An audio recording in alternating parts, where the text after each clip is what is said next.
नमस्कार साथियों, मैं पूर्वराज गुप्ता आप सभी का हमारे YouTube चैनल एंथुसियाज्म एजुकेशन पर बहुत-बहुत स्वागत करता हूं। तो जैसे कि आप सभी जानते हैं कि हमने पैथोलॉजी सब्जेक्ट के अंदर नेक्रोसिस को पढ़ना चालू किया था। तो नेक्रोसिस के अंदर हम काफी सारी चीजें समझ चुके थे, जैसे कि नेक्रोसिस की डेफिनेशन, नेक्रोसिस के टाइप्स, नेक्रोसिस के बारे में काफी चीजें, मैकेनिज्म तक भी पढ़ चुके थे अपन। मैकेनिज्म एक डायग्राम के थ्रू अपन ने पढ़ा था, जिसके अंदर काफी सारी चीजें हो रही थी। ये मोस्टली क्या था मैकेनिज्म के अंदर, कि वो हमेशा पैथोलॉजिकल कंडीशन से होता है ज्यादातर। उसके बाद में क्या था, भाई पैथोलॉजिकल हो तो रहा है, लेकिन सबसे पहले होगा क्या, चीजों का मेम्ब्रेन का टूटना होगा, सेल मेम्ब्रेन का एनलार्जमेंट होगा, कुछ सेल का एनलार्जमेंट होगा, मेम्ब्रेन का टूटना होगा, फिर साथ साथ में लिपिड्स का टूटना होगा, क्योंकि प्रोटीन क्या क्या हो रहा है, प्रोटीन की मेम्ब्रेन टूट रही है। अगर प्रोटीन की मेम्ब्रेन टूट रही है तो सेल की मेम्ब्रेन भी टूटेगी। फिर उसके बाद में क्या हो रहा था, न्यूक्लियर मेम्ब्रेन भी टूटना चालू हो रहा है, न्यूक्लियस का खुद का डिजनरेशन होना चालू हो रहा है। तो वही मैकेनिज्म अब अपन अच्छे तरीके से समझेंगे, हर एक मैकेनिज्म को, कि किस तरीके से कौन कौन से मैकेनिज्म हैं जो सबसे ज्यादा जरूरी है।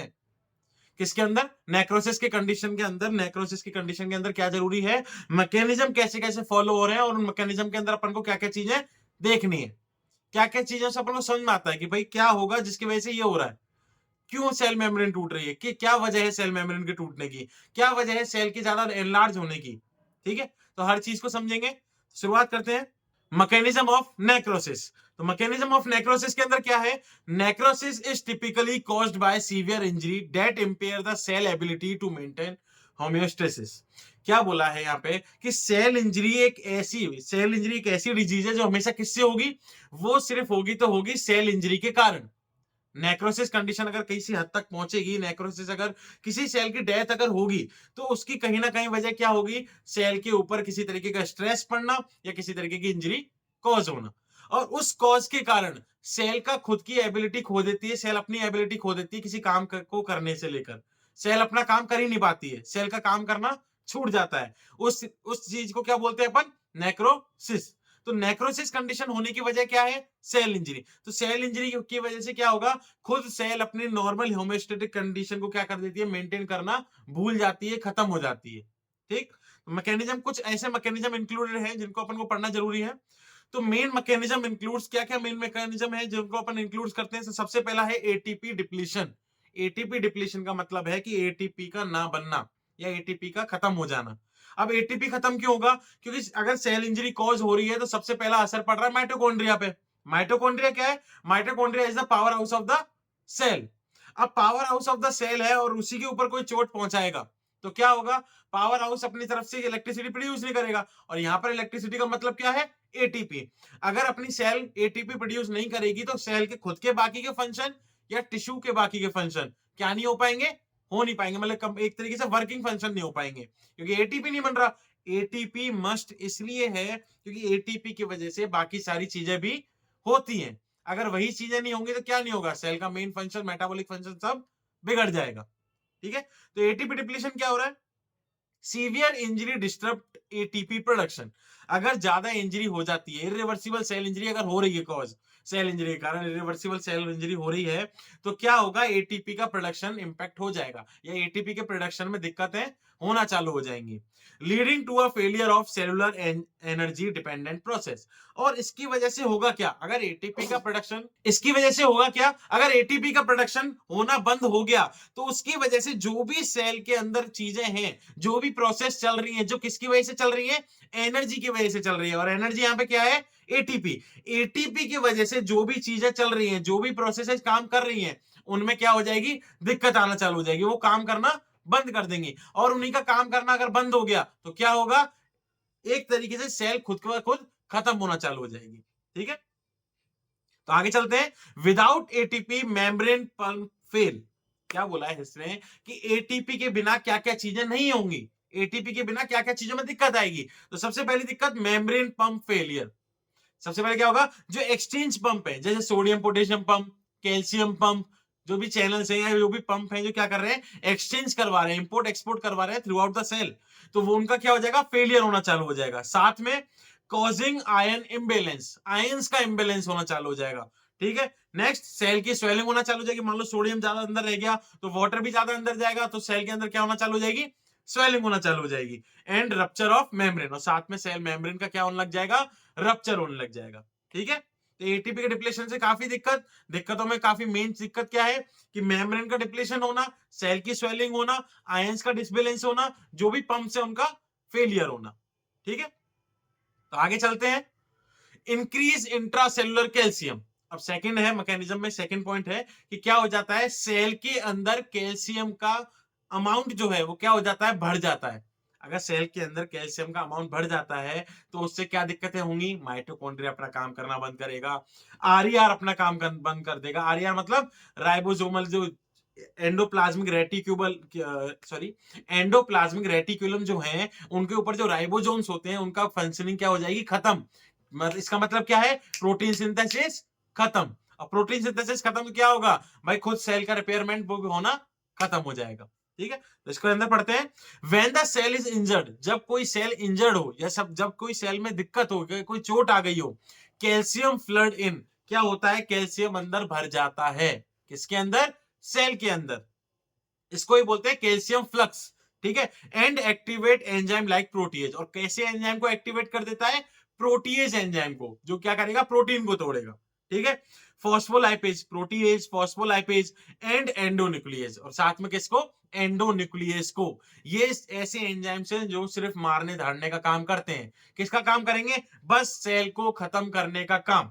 और अगर सेल को खत्म करने का काम कर रहे हैं तो साथ साथ में क्या चीजें करेंगे, मान लो गोल्जी एपरेटस को डैमेज पहुंचाएंगे, आरईआर को, ईआर को, बाकी जो और साइटोप्लाज्म को डैमेज पहुंचाएंगे, हो सकता है न्यूक्लियस को डैमेज पहुंचाए, न्यूक्लियर मेम्ब्रेन को डैमेज पहुंचाए। तो न्यूक्लियस को या न्यूक्लियर मेम्ब्रेन को डैमेज पहुंचाएंगे। तो न्यूक्लियस तो वो चीज है जो खुद पूरे सेल को एक तरीके से बैलेंस करके चल रहा है। अगर उसी पर डैमेज पहुंच गया, उसी पर चोट पहुंच गई, तो सेल का काम करना तो वैसे ही बंद हो जाएगा। और सेल का काम करना बंद हो गया तो क्या होगा, नेक्रोसिस कंडीशन वहीं से स्टार्ट होना चालू हो जाएगी।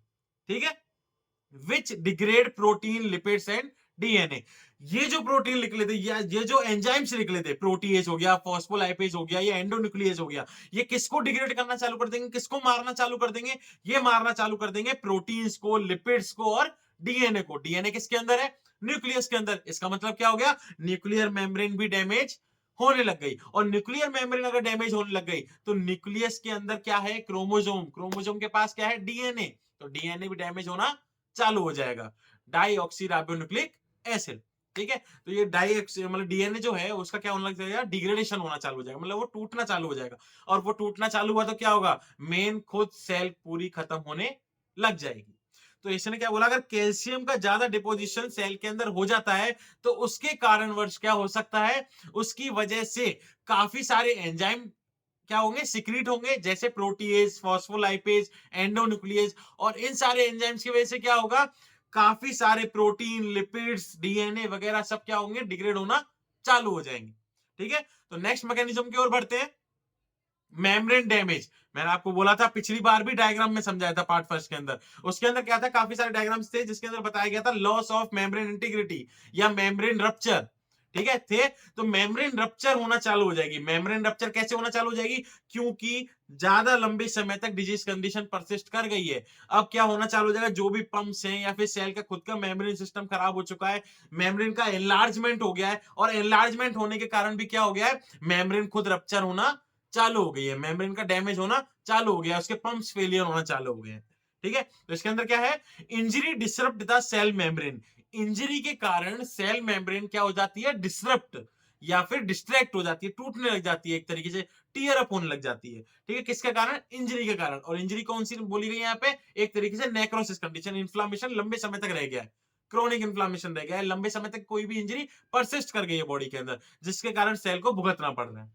ठीक है, तो injury disrupt the cell membrane integrity, किसको, सेल मेम्ब्रेन की इंटीग्रिटी को, मतलब सेल की जो मेम्ब्रेन है उसकी खुद की क्षमता को क्या कर दिया, खत्म कर दिया। वो कैसी हो जाएगी, टूटी टूटी सी हो जाएगी, एक तरीके से हर जगह से ब्रेकिंग डाउन होना चालू हो जाएगी, causing it to lose its selective permeability. जिसके कारण क्या होता है, अगर इंटीग्रिटी ही किसी चीज की खत्म हो गई तो उसके कारण क्या होगा, सेल की खुद की परमिएबिलिटी पे क्या हो जाएगा, जोर पड़ने लग जाएगा, उसकी खुद की परमिएबिलिटी क्या होने लग जाएगी, डैमेज होने लग जाएगी। जिस तरीके से वो सेलेक्टिव चीजों को अंदर लेती है, सेलेक्टिव चीजों को बाहर निकालती है, एक्सचेंज का काम करती है। ठीक है, वही चीजें क्या होने लग जाएंगी, डैमेज होना चालू हो जाएंगी। जैसे कैल्शियम, पोटेशियम, वो सॉरी सोडियम पोटेशियम जो पंप होता है उसके अंदर क्या होता है, सोडियम बाहर निकाला, पोटेशियम अंदर लिया, ये एक्सचेंज चलता रहता है थोड़ा बहुत। अगर यही मेम्ब्रेन या यही पंप क्या हो जाए, खराब हो जाए, मेम्ब्रेन की खुद की इंटीग्रिटी खराब हो जाए, तो इसकी वजह से क्या होगा, इन्हीं का एक्सचेंज होना क्या हो जाएगा, बंद हो जाएगा, खराब हो जाएगा, या तो ज्यादा अंदर हो जाएंगे या ज्यादा बाहर हो जाएंगे।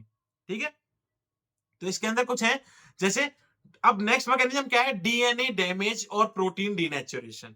डीएनए डैमेज मतलब मैंने बोला था कि जैसे कि एंडोन्यूक्लियस रिलीज हुआ, और एंडोन्यूक्लियस के रिलीज होने के कारण न्यूक्लियर मेम्ब्रेन के ऊपर दबाव पड़ा, न्यूक्लियर मेम्ब्रेन डैमेज होने लग गई, साथ में न्यूक्लियस डैमेज होने लग गया, और न्यूक्लियस डैमेज होगा तो उसके अंदर क्या है, डीएनए। हर सेल के पास अपना न्यूक्लियस के अंदर क्या होता है, डीएनए होता है, और डीएनए का क्या होना चालू हो जाएगा, डिग्रेडेशन चालू हो जाएगा या फिर डैमेज होना चालू हो जाएगा, और साथ में प्रोटीन का डीनेचुरेशन होना चालू हो गया, क्योंकि हर मेम्ब्रेन जो अपनी प्लाज्मा मेम्ब्रेन फॉस्फोलिपिड की बनी हुई है। अब फॉस्फोलिपिड क्या है, प्रोटीन, एक तरीके से प्रोटीन और फॉस्फोलिपिड्स की बनी हुई है। अब प्रोटीन का क्या काम है, प्रोटीन अगर टूटने लग गया तो प्रोटीन के साथ साथ मेम्ब्रेन टूटने लग जाएगी, और मेम्ब्रेन अगर टूटने लग गई तो अंदर के सब्सटेंस सारे बाहर लीक करने लग जाएंगे, और वो लीक करते करते क्या लीड पे कर जाएंगे, किस इन्फेक्शन कॉज होगा, इन्फेक्शन इन्फ्लामेशन कॉज होने लग जाएगा, और साथ में सेल डेथ होना चालू हो जाएगी। और सेल डेथ होगी तो एक पर्टिकुलर लोकलाइज्ड एरिया में क्या होना चालू हो जाएगा, नेक्रोसिस कंडीशन होना चालू हो जाएगी। तो इसके अंदर क्या है, सीवियर स्ट्रेस, ज्यादा अमाउंट में स्ट्रेस होना can cause direct DNA damage. क्या कर सकता है, डायरेक्ट डीएनए को डैमेज पहुंचा सकता है। क्या कर सकता है, डायरेक्टली डैमेज पहुंचा सकता है, किसको, डीएनए को और प्रोटीन के डीनेचुरेशन को। ठीक है, मतलब प्रोटीन का बनना ही खत्म हो गया, प्रोटीन बनेगा ही नहीं। कैसे नहीं बनेगा, क्योंकि किस पे असर पड़ गया, आरईआर पे। ठीक है, नेक्स्ट गोल्जी अपरेटस पे, इन पे अगर असर पड़ गया तो क्या बनना कम हो जाएगा, प्रोटीन बनना कम हो जाएगा, और प्रोटीन बनना कम हो गया तो बाकी के बॉडी के फंक्शन या सेल्स के फंक्शन खत्म। अगर वो खत्म तो क्या हो गया, बॉडी खत्म। ठीक है, तो आगे क्या लिखा है, which impair cell function and activate cell death pathway. अब इनके वजह से मतलब डीएनए की खुद के डैमेज होने की वजह से, साथ में प्रोटीन के डीनेचुरेशन होने की वजह से, इनकी वजह से क्या होगा, सेल के खुद के मेटाबॉलिक फंक्शन, जो भी फंक्शन है वो क्या होने लग जाएंगे, इंपेयर्ड होने लग जाएंगे, काम करना बंद कर देगी, एक तरीके से खत्म हो जाएगा उसका काम करना। साथ में जो भी पाथवे हैं, कौन से पाथवे, नेक्रोसिस की तरफ या सेल डेथ की तरफ बढ़ते हुए जो रास्ते हैं उनकी तरफ लीड कर जाएगी। जैसे मान लो इन्फेक्शन हुआ, अब इन्फेक्शन तो हो गया, ठीक है, इन्फेक्शन को क्योर करने के लिए भी काम किया जाएगा, लेकिन मान लो वो भी काम नहीं किया, क्योर नहीं किया, तो इन्फ्रैक्शन हुआ, इन्फ्लामेशन हुआ, इन्फ्लामेशन में पहले एक्यूट हुआ, क्योर करने की कोशिश करी, नहीं हो पाया, फिर क्योंकि आप उस जगह पे ध्यान ही नहीं दे रहे, आपने थोड़े 2 दिन मेडिसिन लगाई, तीसरे दिन फिर छोड़ दी कि नहीं अब कोई जरूरत नहीं, हो गया सही। 3 दिन की, डॉक्टर ने 5 दिन की डोज दी थी, 3 दिन में बुखार उतर गया, छोड़ दी चीजों को। ऐसा नहीं है, वही चीज क्या कर जाती है, परसिस्ट कर जाती है और बढ़ जाती है आपकी बॉडी में, और वही बढ़ते बढ़ते क्या लीड कर देती है, नेक्रोसिस कंडीशन या सेल डेथ की तरफ लीड कर देती है, एक रास्ता प्रोवाइड करा देती है।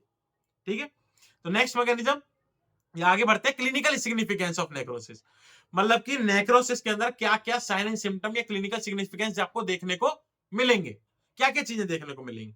सबसे पहले necrosis often lead to tissue damage, हमेशा नेक्रोसिस कंडीशन में होगा क्या, सेल डेथ जिसे बोल रहे हैं अपन, तो उसके अंदर टिश्यू का डैमेज होगा, टिश्यू तो डैमेज होना ही होना है, सेल एक डैमेज नहीं हो रही।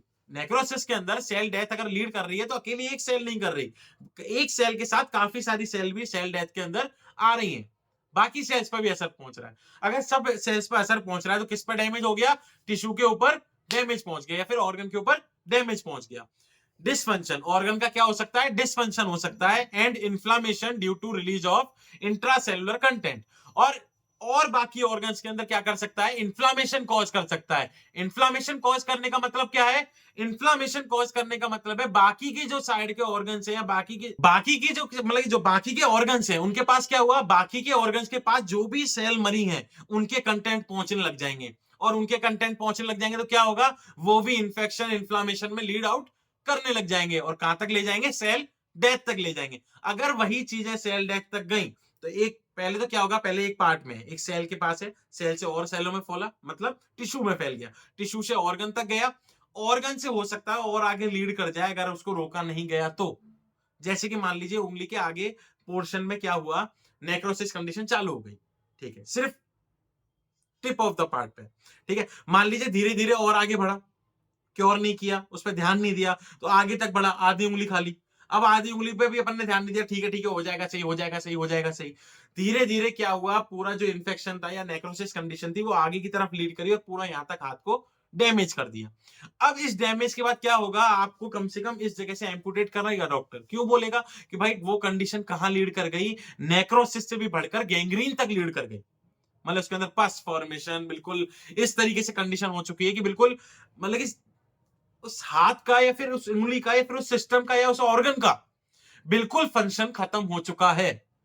बिल्कुल सेल लाइबल है ही नहीं, बिल्कुल बची हुई नहीं है एक आध सेल भी, जिससे आपको मतलब उसके अंदर अगर रेगुलेशन भी कर दिया जाए ब्लड का तो कुछ काम कर जाए, नहीं। पूरी तरीके से पस फॉर्मेशन, डैमेज वगैरह सब हो चुका है, जिसको एम्पुटेट ही करना पड़ेगा। तो आगे बढ़ते हैं। It is associated with various pathological condition. ये काफी सारी पैथोलॉजिकल कंडीशन से क्या है, एसोसिएटेड है, जुड़ा हुआ है। जैसे infarction, blocked blood supply leading to tissue necrosis.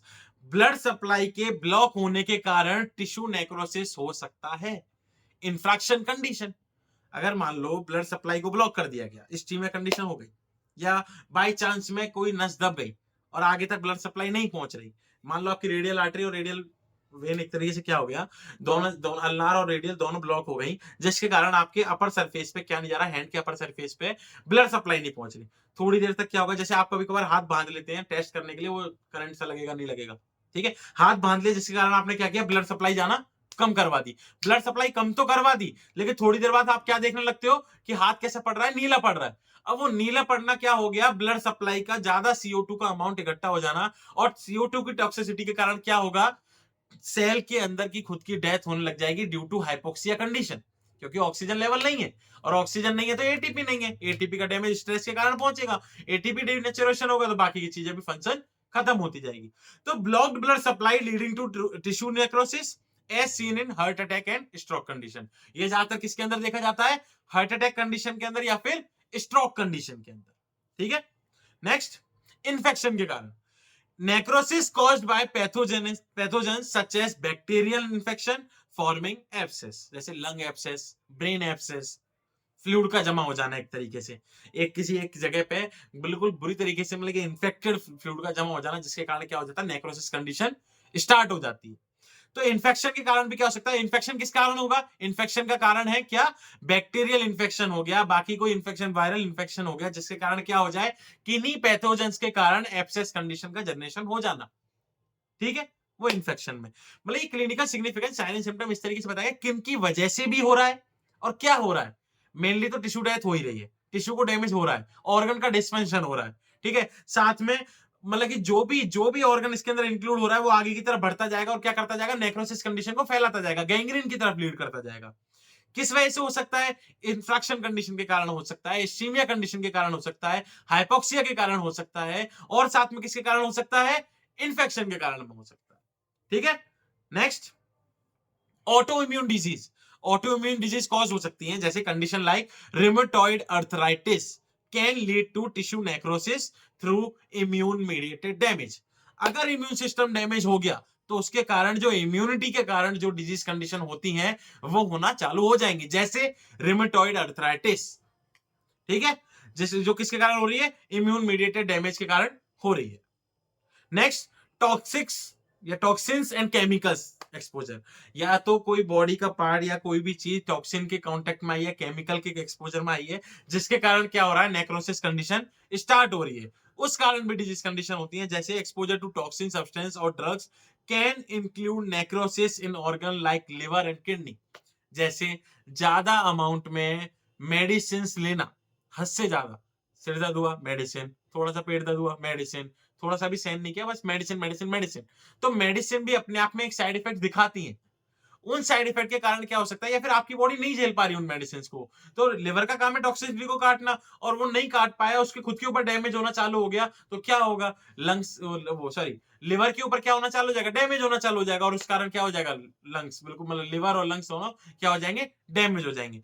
अब लंग्स के ऊपर भी अगर देखें, लंग्स की बात ज्यादा बार बार आ रही थी, अगर लंग्स के ऊपर देखें तो आप मान लीजिए बार बार स्मोकिंग कर रहे हैं, एक पर्टिकुलर टाइम है, ठीक है, आपने दिन में 1 या 2, वैसे तो बिल्कुल ही नहीं, स्मोकिंग नहीं करनी चाहिए, लेकिन दिक्कत क्या है, अननेसेसरी या अनकंट्रोलेबल अमाउंट में आप स्मोकिंग कर रहे हैं, या एक्सपोजर टू मतलब कि एक ऐसे इंडस्ट्रियल एरिया में रहना है जहाँ पे स्मोकिंग बिल्कुल मतलब स्मोकिंग के फ्यूम्स ज्यादा है, ठीक है, ज्यादा मतलब कि एक तरीके से ड्रग्स का एक तरीके से फ्यूम्स बन रहे हैं, या फिर आप इस तरीके से आपका आपका ऑक्यूपेशन ही ऐसा है जिसके कारण आपके लंग्स के अंदर क्या जा रहा है, फ्यूम्स ज्यादा जा रहे हैं, ठीक है, स्मोक एरिया ज्यादा, स्मोकी एरिया में ज्यादा आप रह रहे हैं, इंडस्ट्री एरिया में ज्यादा रह रहे हैं, उसके कारण लंग्स भी क्या हो रहे हैं, डैमेज हो रहे हैं। और लंग्स ही डैमेज हो गए हैं तो आपके बाकी के फंक्शन क्या होंगे, क्योंकि एक्सचेंज नहीं हो पाएगा, और एक्सचेंज नहीं हो पाएगा तो हार्ट अपने तरीके से काम नहीं करेगा, और हार्ट काम कर भी लेगा तो ऑक्सीजन की सप्लाई नहीं दे पाएगा सही तरीके से, क्योंकि ऑक्सीजन का एक्सचेंज कहां हो रहा है, लंग्स के अंदर, और लंग्स क्या हो रखे हैं, डैमेज।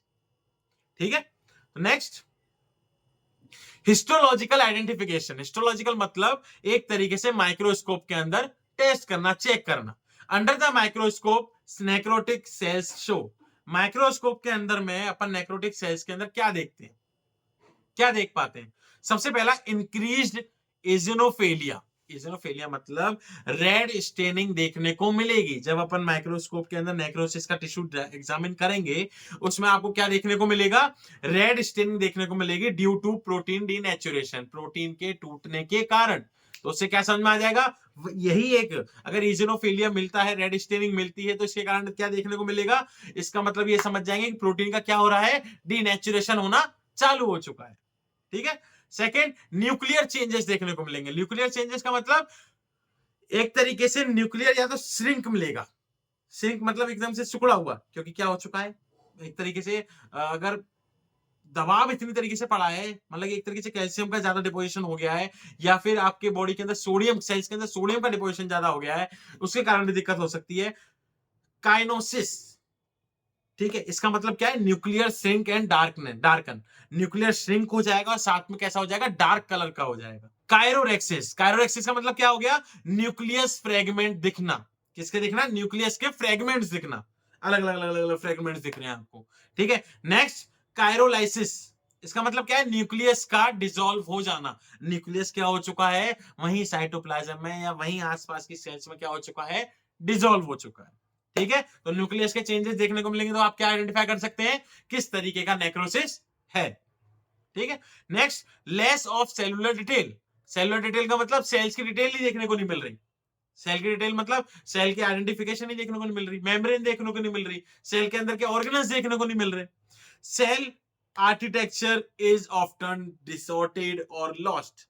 जो सेल का आर्किटेक्ट है या फिर स्ट्रक्चर है, सेल का जो स्ट्रक्चर है वो क्या हो चुका है, गुमशुदा हो चुका है एक तरीके से, मतलब क्योंकि वहां की आसपास की सेल्स पूरी तरीके से डैमेज हो चुकी हैं, आपको सेल का स्ट्रक्चर ही देखने को नहीं मिल रहा, वो क्या हो चुका है, अंदर ही अंदर डिसॉल्व हो चुका है। ठीक है, तो आगे बढ़ते हैं, ट्रीटमेंट इंप्लीकेशन, मतलब क्या ट्रीटमेंट या क्या अपन किस तरीके से अपन नेक्रोसिस को मैनेज कर सकते हैं, क्या तरीका है जिस हिसाब से अपन नेक्रोसिस को मैनेज करें।